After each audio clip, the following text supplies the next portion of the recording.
멀지 않은 과거, 일요일 밤 국민의 웃음을 책임지던 프로그램이 있었습니다. 개그 콘서트. 월요일만 되면 학교에선 개콘에서 등장한 유행어를 따라하는 친구들이 참 많았는데요. 한때는 한국 대표 개그 프로그램이었지만 이제는 태물이 되어버린 개그 콘서트. 개콘은 지금까지 어떤 일이 있었을까요? 오늘은 개그 콘서트에 대해 알아봅시다.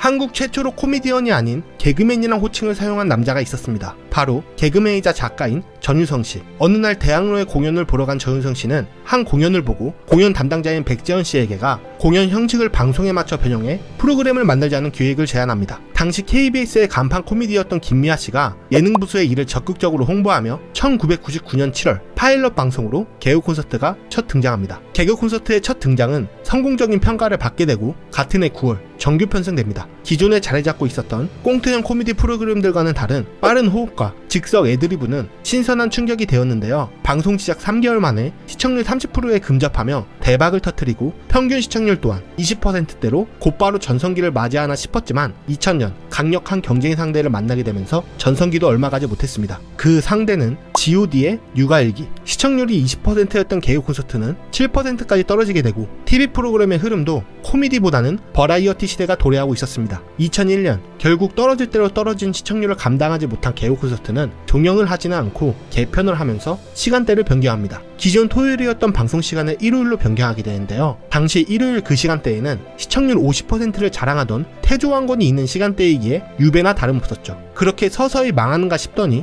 리포터로 활동 중이던 박준영이 갈갈이 삼형제로 들어오게 되면서 전성기가 시작됩니다. 하지만 2003년 스타밸리 사태가 일어납니다. 당시 인기가 많던 개그맨들은 대부분 스타밸리라는 소속사에 소속되어 있었는데요. 2002년 KBS 연예대상에서 심연섭이 대상을 받지 못한 것에 당시 스타밸리 대표가 불만을 표출하면서 소속 개그맨들에게 개콘에서 하차하기를 권하고 2002년 말 스타밸리에서 3주 후에 소속 개그맨들을 개그 콘서트에 출연을 중단하겠다 통보합니다. 2003년 1월 소속사의 만행으로 스타밸리 소속 개그맨들이 대거 이탈을 하게 되면서 주요 인기 코너들과 봉숭아학당 인원의 대부분이 증발해버립니다. 다시 한번 큰 위기가 찾아왔지만 개그 콘서트에는 이미 세대 교체가 진행 중에 있었습니다. 이후 우비 3남매, 대단해요, 충무로, 4인 사색이 히트를 치면서 다시 일어서게 되고 2004년 개콘 역사상 최고의 기수로 꼽히는 19기가 데뷔하고 2006년 고음불가, 맞박이, 대화가 필요해 등 레전드 코너들이 줄줄이 등장하면서 다시 개콘의 전성기가 시작됩니다. 그렇게 일요일 웃음을 책임지는 프로그램으로 탄탄히 자리 잡습니다. 하지만 어느 순간부터 사람들은 개콘을 보지 않게 되면서 2020년 종영하게 됩니다. 무슨 일이 있었던 것일까요? 모든 것을 아우르는 가장 큰 이유는 재미가 없기 때문입니다. 그렇다면 왜 재미가 없어졌을까요? 2010년대 개그 콘서트에는 사회풍자 개그와 공감 개그가 인기를 끌게 됩니다. 비상대책위원회, 애정남, 사마귀 유치원 같은 사회풍자 개그와 불편한 진실, 4가지 같은 공감 개그가 인기를 끌게 됩니다. 당시에는 재밌고 인기가 많은 코너였지만 점점 시간이 지나면서 사회풍자는 편파적 정치풍자가 되었고 이는 노제마의 원인 중 하나로 손꼽히게 됩니다.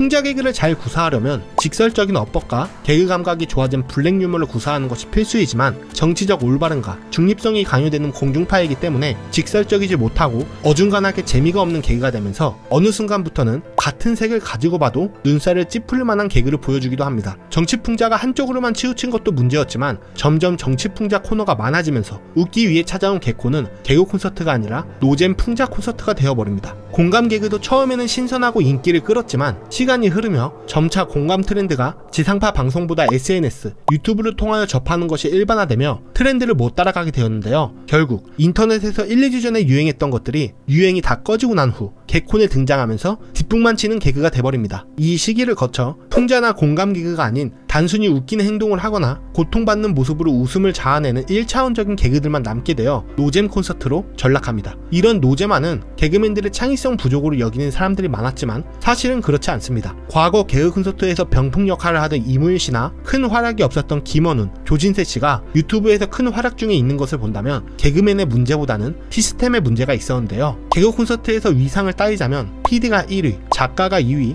개그맨이 3위로 개그맨들이 재밌는 개그를 짜와도 작가선에서 모두 검열할 수 있는 시스템이었습니다. 과거 개그 콘서트 초창기에는 개콘의 개국공신이었던 전유성, 김미아 씨 같은 분들이 제작진들과 어깨를 나란히 하면서 원활한 의사소통이 가능했고 전성기 시절에는 박준영 씨가 그 역할을 하고 박준영 씨가 떠난 그 이후부터는 총대 매는 인물이 없는지 번뜩이는 아이디어들이 점차 약해지기 시작합니다. 유튜브, OTT, 인터넷 방송 등 다른 매체들의 성장과 공영방송이기 때문에 정치적 올바름을 신경 써야 하며 트렌드를 빨리 따라가기 힘든 점 등 개그 콘서트의 몰락은 갑작스러운 것이 아니라 새로운 시대가 등장하면서 자연스럽게 끝난 것입니다. 결국 2020년 개그 콘서트는 종영하게 됩니다. 3년이 지난 후 개그 콘서트는 새롭게 다시 태어나는데요. 현재의 개콘은 개콘의 종영전과 크게 다른 점이 없지는 않고 간간히 히트치는 코너들이 등장 중에 있습니다. 아직 과거의 영광을 되찾기에는 먼 것 같지만 종영되지만 않는다면 언젠가는 다시 일요일 밤 웃음을 주는 프로그램으로 돌아오지 않을까요?